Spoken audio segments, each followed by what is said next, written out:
whole and 49 years not knowing the science of ascension, just having discovered it, in the last year or so. And, or let's say, well, I started practicing tantric sex, good 3 years ago when I, first got into stuff like this. But now I'm much more careful about my sexual practices because I know that every month there is that beautiful seed born in the solar plexus.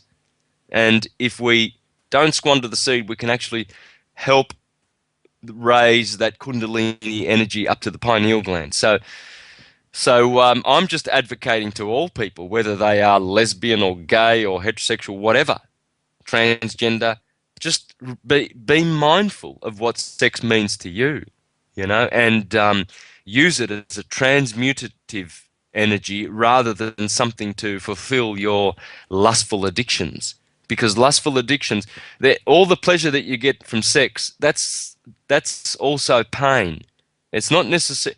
We enjoy it at the time, but there is wormwood in there. There is bitterness in everything that we do that gives us pleasure has the other side of the coin, which is pain.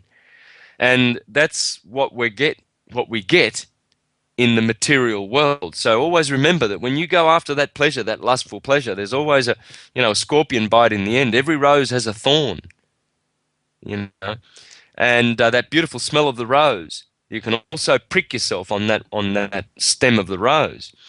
And that's the same with everything. Everything is a double-edged sword. But when we decide that we're going to be Saint George and we're going to slay the dragon lives down here.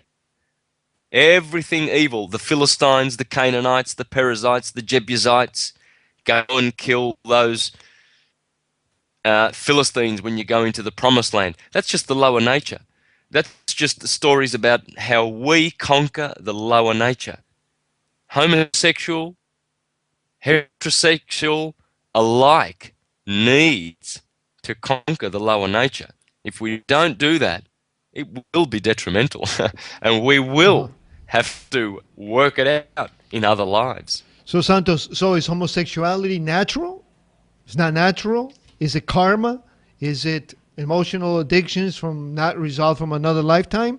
I mean, we kind of have a kind of a negative look at homosexuality because we see somehow our psychic associates the pedophiles, right? Especially in the Catholic Church, how they abuse children and obviously they like boys. So we say, well, they're homosexuals.